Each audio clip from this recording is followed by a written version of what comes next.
नामों से रिसालत पर मरना भी गवारा है, गुस्ताख नबी सुन ले अब वक्त हमारा है। नामों से रिसालत पर मरना भी गवारा है, गुस्ताख नबी सुन ले। दूर से तशरीफ़ लाए हुए इस शान मुस्तफ़ा कॉन्फ्रेंस में हमारे गयूर मुसलमानों, दीनी भाइयों और हमारे सनातन धर्मी भाइयों, ज्वाइंट एक्शन कमेटी के बैनर तले ये जलसा, ये कॉन्फ्रेंस मुनाकिद की जा रही और इस वक्त हम लोग आखिरी नबी मोहम्मद रसूलुल्लाह सल्लल्लाहु अलैहि वसल्लम की नामूस और उनकी मोहब्बत, अज़वाज मुतहरात में से अम्मा आयशा सिद्दीक़ा रज़ी अल्लाह ताला अन्हा हैं, जो अपने फ़ायदे के लिए, अपने अग़राज़ व मक़ासिद के लिए वो लोग कुछ भी बोल देते हैं।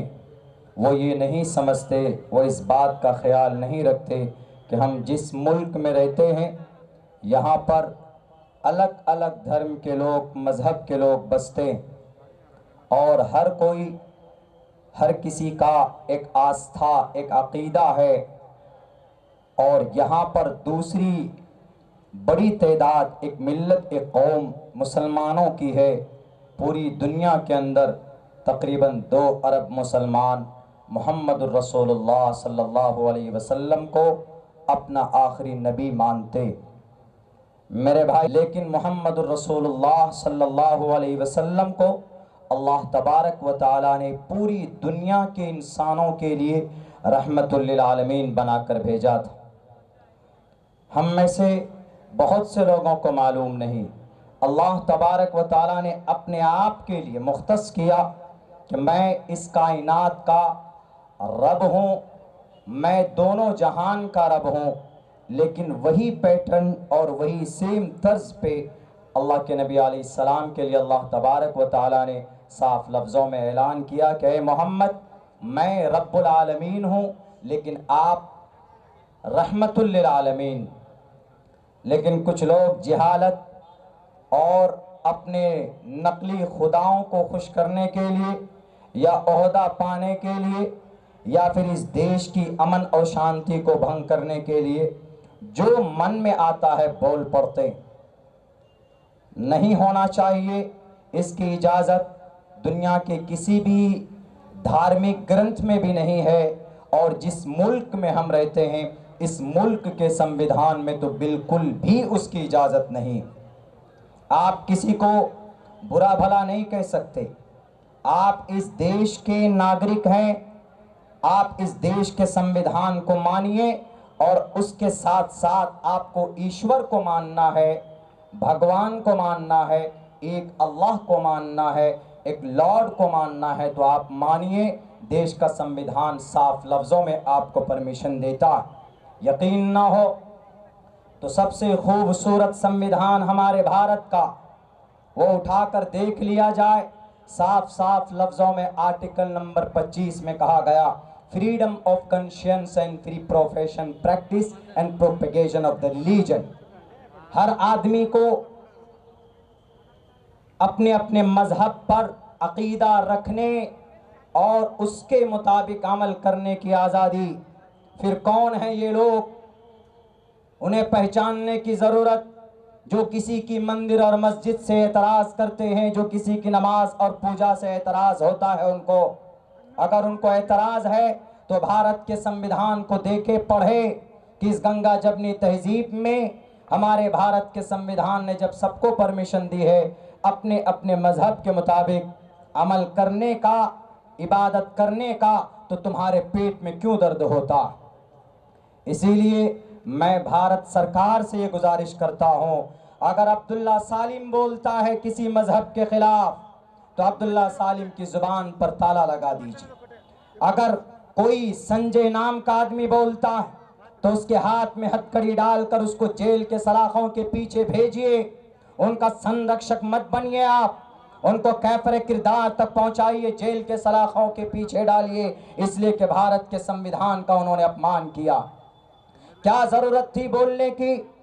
क्या आपके नबी ने 6 साल की उम्र में अम्मा आयशा से निकाह किया? 9 साल की उम्र में आपने उनको बुलाकर अपने घर लेकर आए।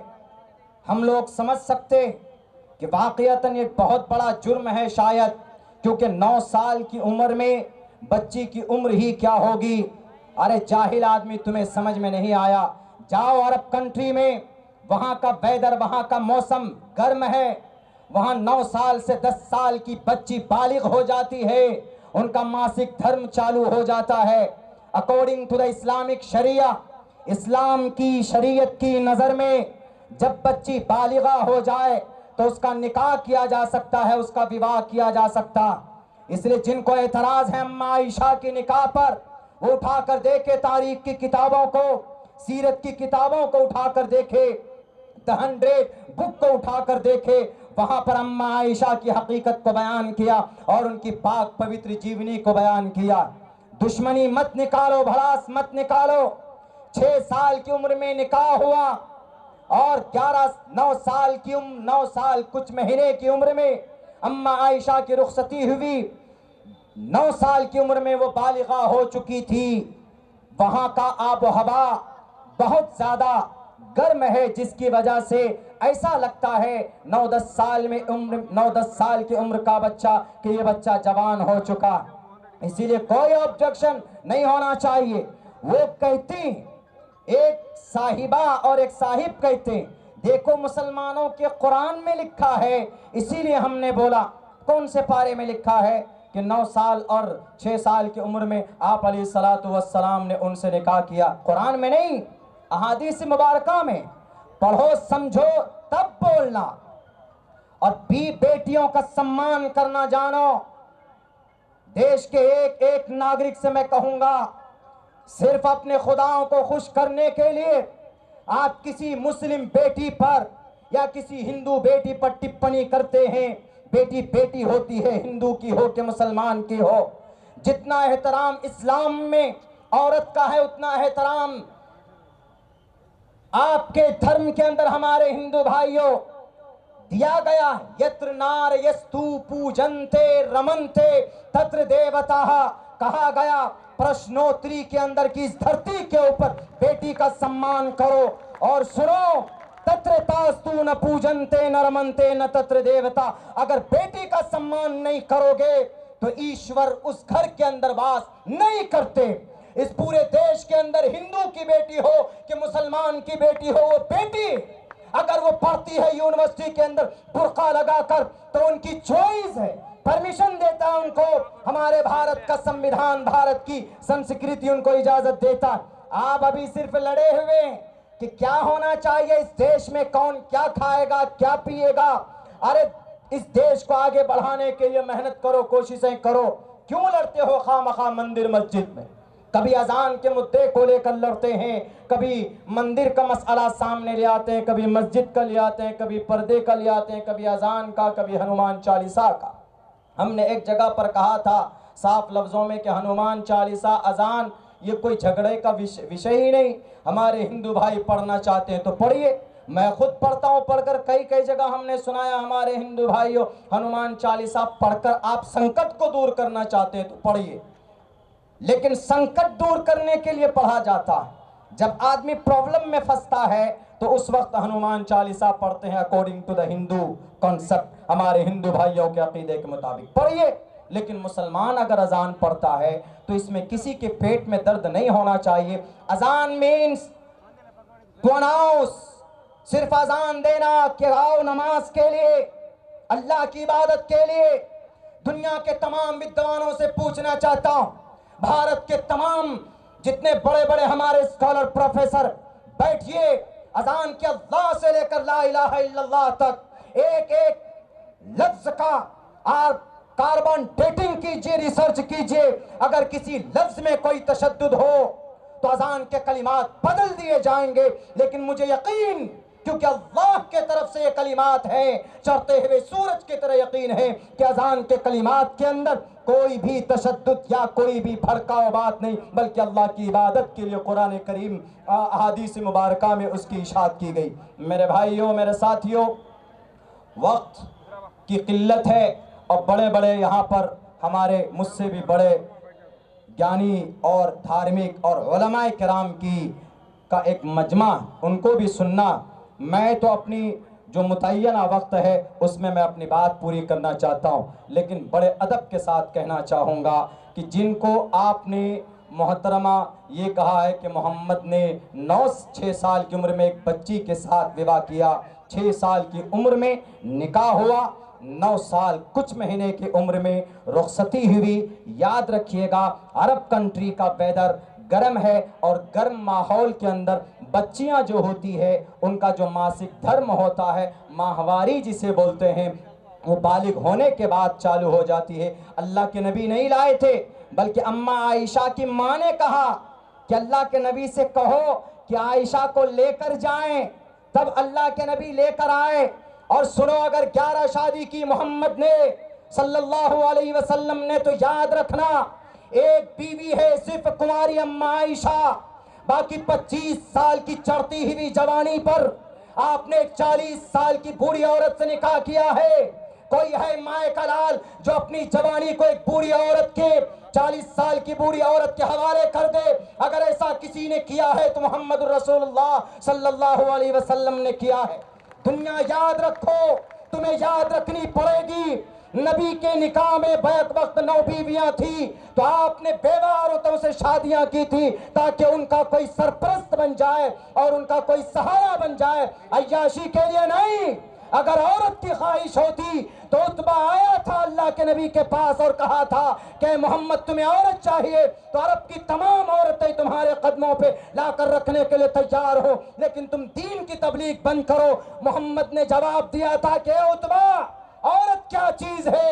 एक हाथ में सूरज को लाकर रखो, दूसरे हाथ में चांद को लाकर रखो, मैं फिर भी उस काम से बाज नहीं आ सकता जिस काम के लिए मुझे मेरे अल्लाह ने नबी और रसूल बना करके जिंदाबाद। मेरे भाइयों, जिंदाबाद।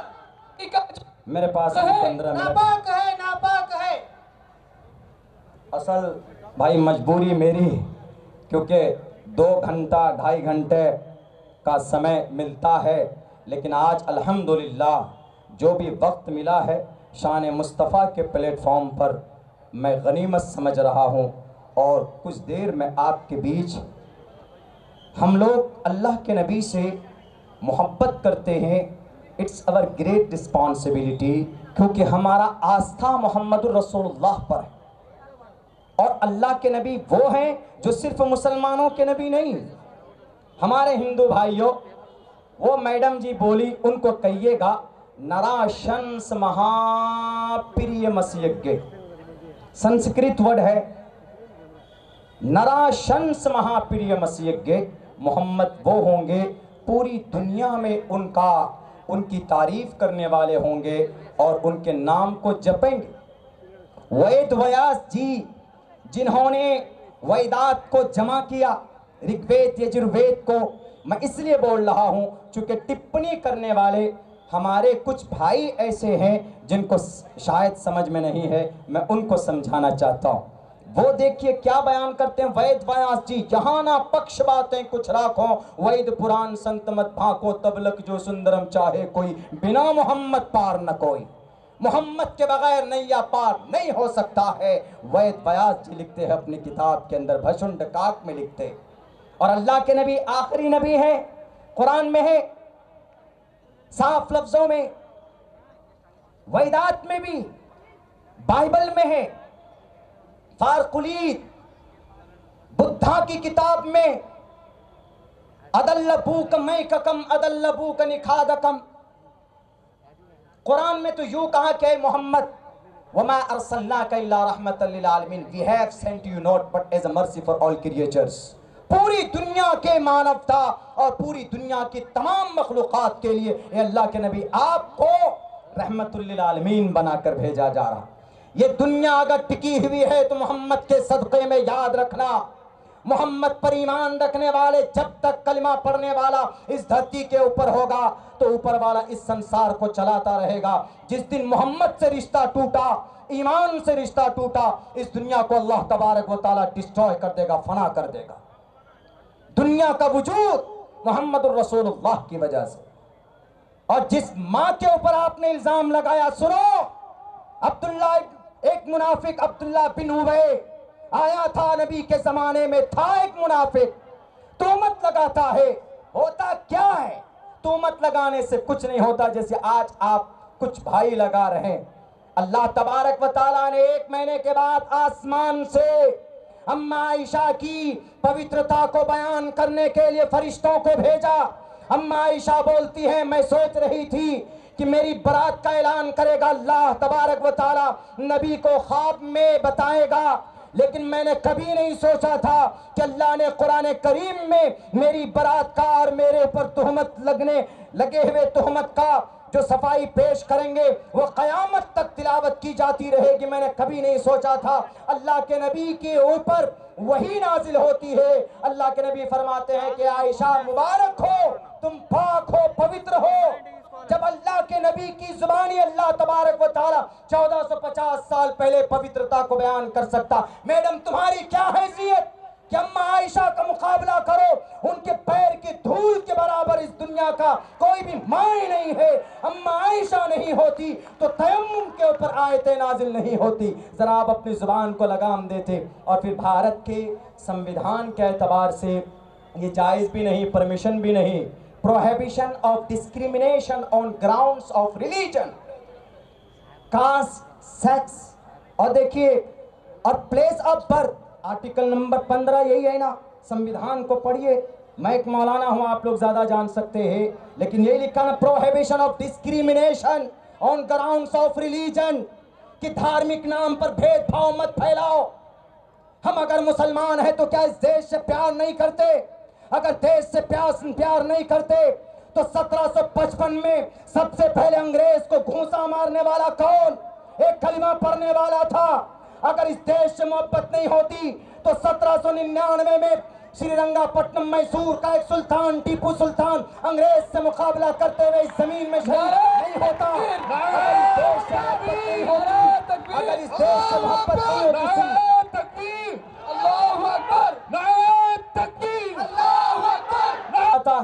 कि तुम फतवा दे दो, फतवा तुमने दिया कि अंग्रेज की आर्मी में भर्ती होना पाप है, जुर्म है, तो सबने कहा घबराइए नहीं, बारिश नहीं, अल्लाह की रहमत है।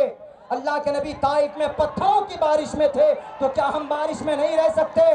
वादा कीजिए, खड़े होकर शान मुस्तफा के इस जलसे को कामयाब करेंगे इंशाअल्लाह। जिंदाबाद, जिंदाबाद। मेरे भाइयों, मेरे साथियों, किस लिए पूछना चाहता हूं, आज के उन देश के गद्दारों से, संविधान के को बदलने वालों से, जो संविधान से प्यार नहीं करते, तिरंगा से प्यार नहीं करते, देश के कानून से प्यार नहीं करते, यहाँ के गंगा जमनी तहजीब से प्यार नहीं करते।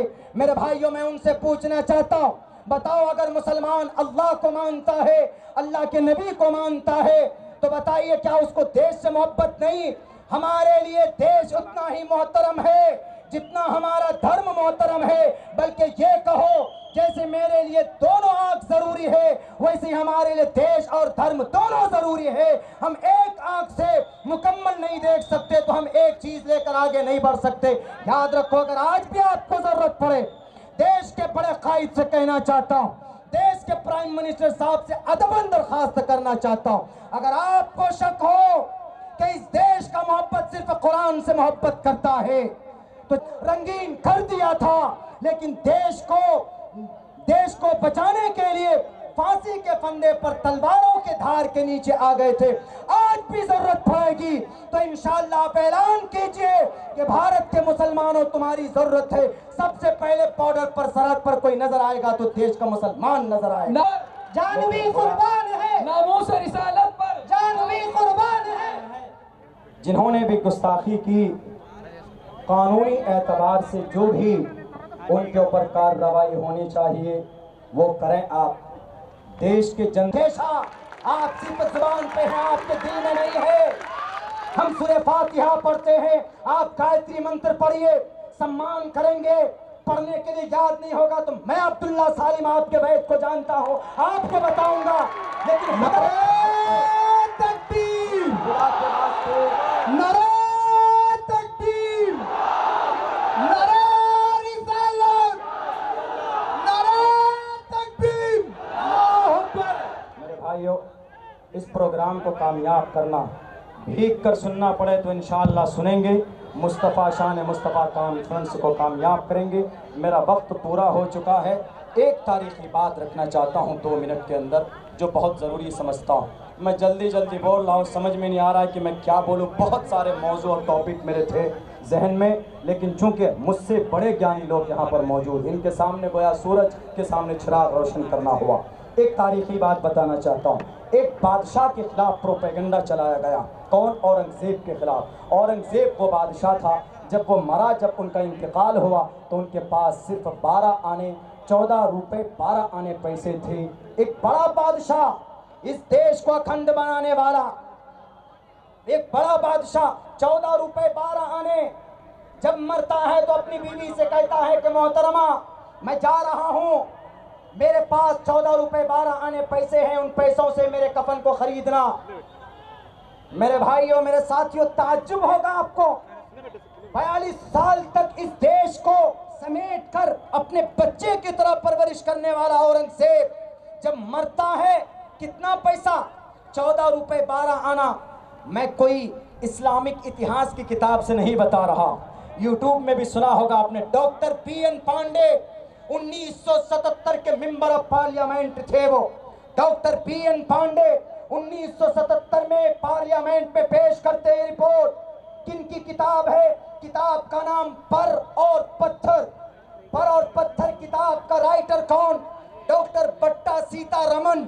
वो कहता है कि औरंगजेब के ऊपर सिर्फ इल्जाम, औरंगजेब तो इतना दयानतदार था, इतना अमानतदार था, उनके ऊपर इल्जाम लगता है कि विश्वनाथ मंदिर को तोड़कर ज्ञानवापी मस्जिद बनाई। गलत है, इसलिए कि ज्ञानवापी मस्जिद को अकबर ने बनाया था क्योंकि नई दीन लाना चाहता था। एक तरफ मस्जिद, एक तरफ विश्वनाथ की मंदिर। विश्वनाथ मंदिर में एक बच्ची का रेप हुआ था औरंगजेब के जमाने में। विश्वनाथ मंदिर को तोड़ा जरूर था, लेकिन औरंगजेब ने नहीं तोड़ा था, बल्कि बनारस के वाराणसी के लोकल राजाओं ने कहा, जब औरंगजेब दिल्ली से बंगाल जा रहे थे, कि सर आप रुक जाइए, यहाँ पर चूंकि एक पूजा होने वाला है, हमारी समाज की बेटियां पूजा करेंगी, तो आप देख करके जाइएगा। का कोई बात नहीं, मैं देखना चाहता हूँ। औरंगजेब रुके, औरंगजेब वाराणसी बनारस में रुके और उन्होंने कहा कि पूजा हो गया? कहा कि नहीं सर,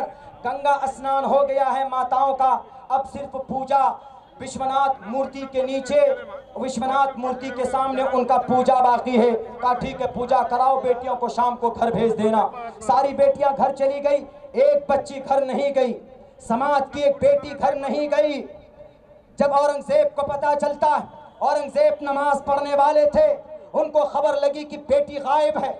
औरंगजेब अगर इस्लाम परस्त होता तो अपनी नमाज को मौखर नहीं करता, नमाज को रोक कर कहता अपने दरबारियों से कि पहले समाज की उस बेटी को ढूंढो जो विश्वनाथ की पूजा करने गई थी। बताओ नफरत परस्तों, औरंगजेब जालिम होता तो बेटी को बचाने के लिए अपनी नमाज को मौखर नहीं करता।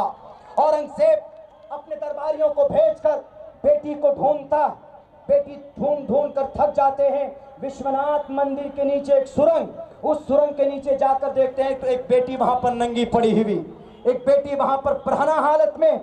तो उन्होंने उठाया, बेटी रो रही थी।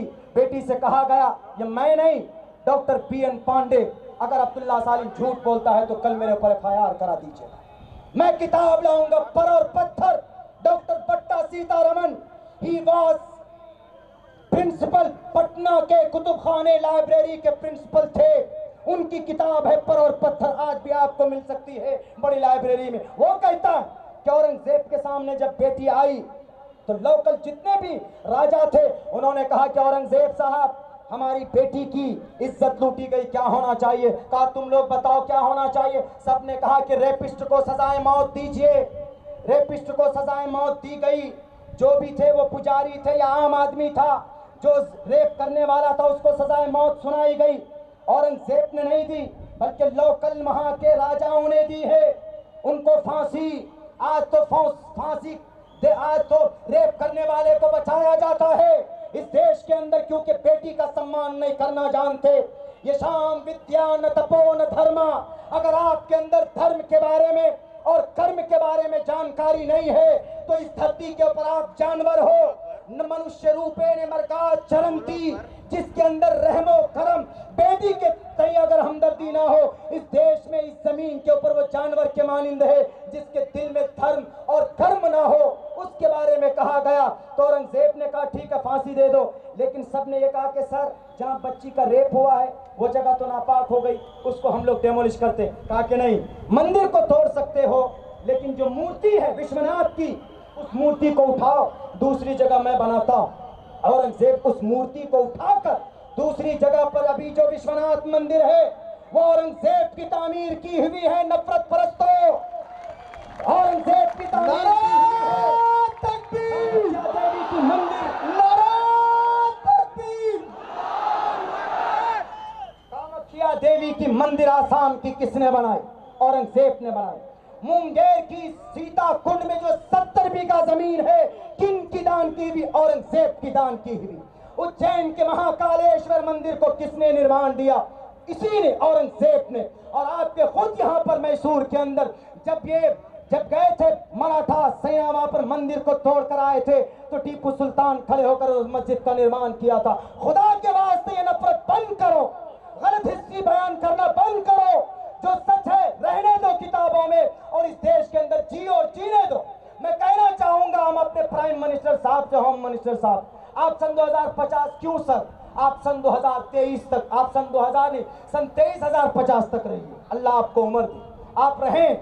हमको गद्दी नहीं चाहिए, हम लोग बस ये चाहते हैं कि जो गंगा जमनी तहजीब पहले से है, खुदा के वास्ते उसको बहाल रखिए, उसको कभी भी टूटने मत दीजिए। मेरे भाइयों, अल्लाह से दुआ करते हैं कि अल्लाह तबारक व तआला इस मुल्क के अंदर हिंदू मुसलमानों को एक साथ रहने की तौफीक दे, इत्तिहाद और इत्तिफाक के साथ रहकर इस देश को आगे बढ़ाने की तौफीक दे। बहुत बहुत शुक्रिया, जज़ाकल्लाह। अस्सलामु अलैकुम व रहमतुल्लाहि व बरकातहू। ये तमाम हजरात की गुजारिश है कि बारिश